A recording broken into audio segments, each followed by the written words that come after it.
Hi everybody, welcome back to another episode of Lowe's How To Anything. I'm Jackie, and you guys know I love to garden, and there's nothing more rewarding than seeing your plants thrive. However, taking care of your plants doesn't always mean that you need to be present. Let me break that down. Today, I'm gonna show you guys how to install an automated drip irrigation system so your plants are gonna be taken care of whether you're there or not. When it comes to your automated drip irrigation system, you have a few options. They range from something as simple as a timer on a set schedule or something a little bit more advanced that you can control right from your smartphone. Either way, it's going to save you time, water, and most importantly, your plants are going to be happy and healthy. So let's get started. All right, this is our beautiful garden where we're going to be installing our irrigation system in today. And before you install it, you really want to plan the layout first. That way, all of your plants are getting the water that they need. I'm gonna put my drip line directly down the middle. Another good rule of thumb is when you're planting your plants, you wanna group together the plants that have the same watering needs. That way, when you put your drip line in, your watering will be more efficient. All right, let's go find a water source. That way we can install our timer. Okay, so it is time to install our automated drip system. And with any drip system, you're going to need a water source. So this is our water source right here.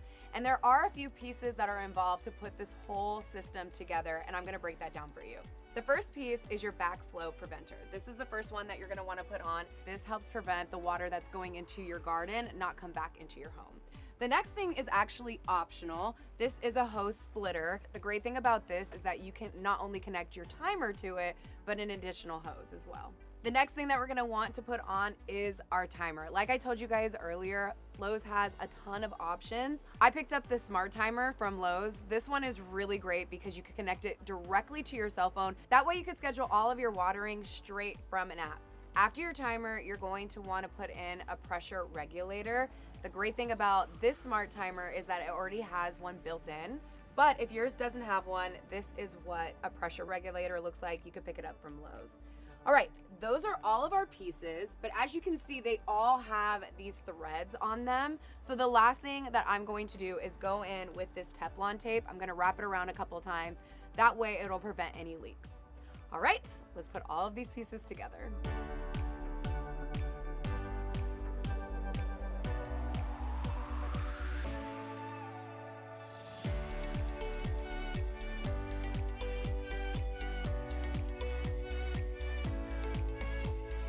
The next thing that you're gonna wanna attach to your timer is your blank tubing. This is what's gonna take your water from your water source all the way out to your plants.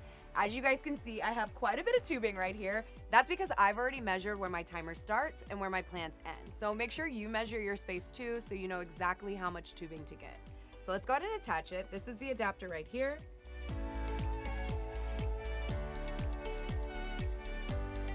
And then you just go ahead and put in your tubing. And you are good to go.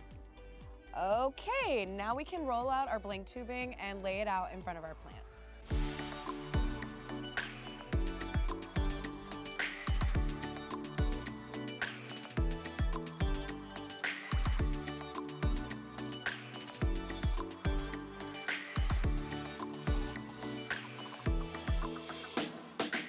All right, now it's time to go in with our blank tubing. I love this so much because it's customizable. You can cut it, you could tee it off if you want to water other plants in your backyard. But again, my line is gonna be super straight to the point, going straight down the middle right here. So I'm just gonna go ahead and pull this a little bit, and I'm gonna weave it between the plants and the rocks. And what you're gonna wanna do is go in with some landscaping pins every 3 to 4 feet so that it stays secure and it doesn't move. So let's go ahead and weave this through.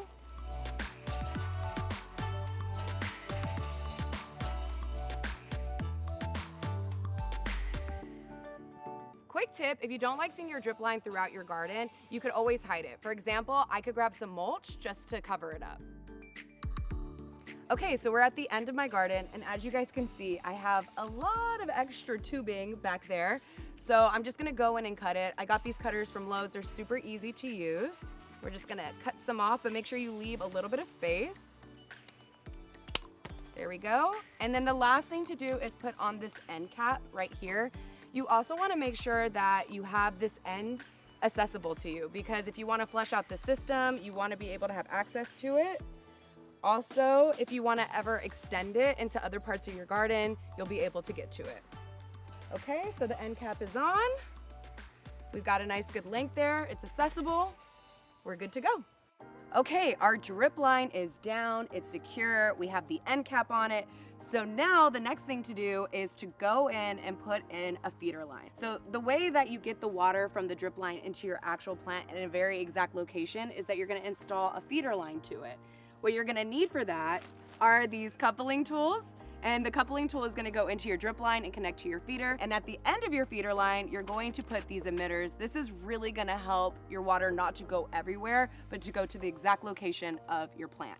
Trust me, once you see me do it, you'll see how simple it is. So let's get into it. You're going to need this tool right here from Lowe's. It is a game changer. It makes all of these steps super simple. You're gonna start off with this puncher right here at the very end of it, and that's gonna create a hole to put your feeder line in. So let's go into our drip line right here. Super simple. You just do this, hold it down, give it some pressure, wiggle it a little bit, and you see now there's a hole there. Now you're gonna go in with your coupling. And again, this is why this tool is so amazing. You take your coupling right here, you put it in here like that, wait for it to click, bring this into your hole in your drip line, wiggle it around a little bit, push it in, you'll hear another little click, boom. Right there. Now you take your feeder line, wiggle it in.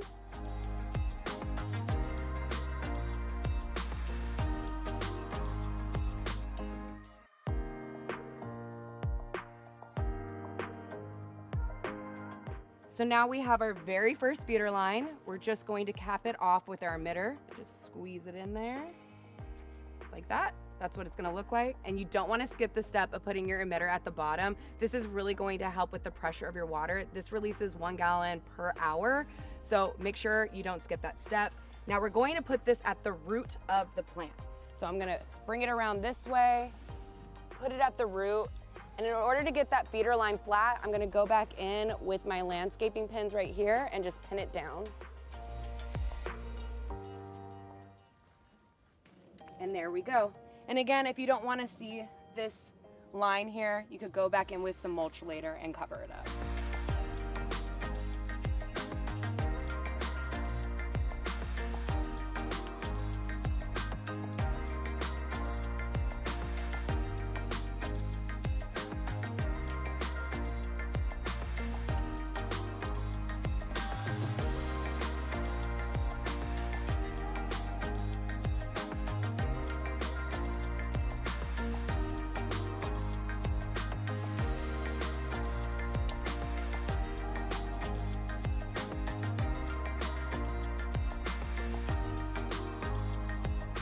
All right, our very last one. Let's get this by the roots.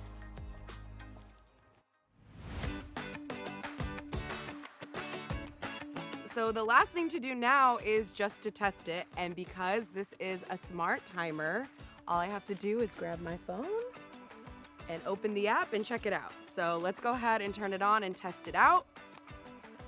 And after we test it, we could also use this app to set how much water we want to give our plants and how often, which is great.